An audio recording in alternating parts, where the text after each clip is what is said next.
예수님의 순종.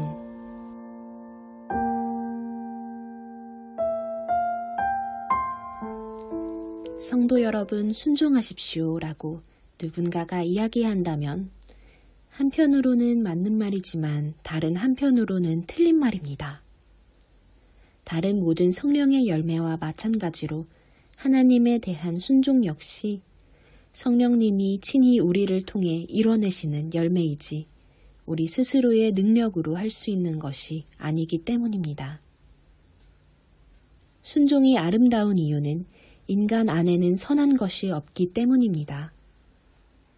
예수님 안에만 모든 보배와 지혜와 영원한 생명이 있기 때문입니다. 그 아름다운 생명을 아담의 땀으로 획득하려고 한 저는 어리석었습니다. 저는 순종해야지 하고 달려들어 40년 가까이 살아왔지만 성령님의 능력에만 의지하지 않은 나의 순종은 오히려 나를 종교적인 틀과 강박, 두려움에 가둬놓고 말았습니다.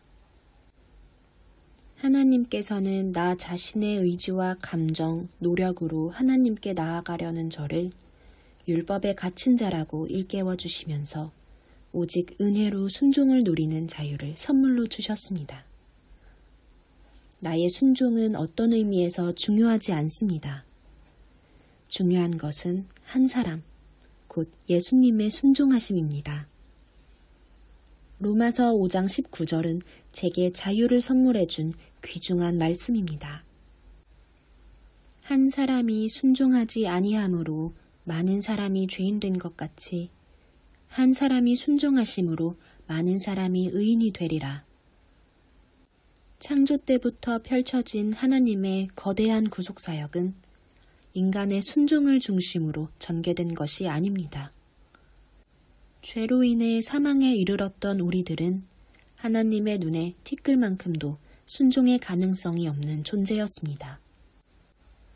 그래서 예수님이 오셨고 십자가와 부활로 성취된 그분의 온전한 순종이 우리에게 죄사함을 주셨고 하나님의 눈에 우리가 거룩하고 흠없고 의로운 존재가 되게 하신 것입니다. 그리스도의 형상으로 닮아가는 성도들의 구체적인 삶의 현장에서도 우리는 우리 자신의 순종에 초점을 맞추면 방향을 잃게 됩니다. 하나님과 더욱 친밀해지고 그 풍성한 삶을 누리기 위해서는 계속해서 예수님의 순종을 생각하면 됩니다. 하늘 보좌와 영광을 다 버리고 이 땅에 육신을 입고 오셔서 십자가에서 완전한 순종을 이루신 그 예수님의 순종만을 묵상하다 보면 성령님은 우리 영혼 안에서 참다운 순종의 열매를 맺으십니다. 은혜란 그런 것입니다. 예수님 안에 있어 그분의 사랑과 은혜만을 듣고 믿고 묵상할 때 성령의 능력으로 이루어지는 것이 은혜이지 내가 그 은혜에 보탤 땀은 전혀 없는 것입니다. 순종은 선한 것입니다. 순종의 행위를 전혀 하지 말아야 한다는 말이 아닙니다. 선을 행하되 낙심하지 말기를 바랍니다. 순종하다가 순종이 안 되더라도 절대 자신을 정죄할 필요가 없다는 것입니다. 하나님도 우리 믿는 자를 정죄하지 않으시니 여러분도 자신을 정죄하지 마십시오.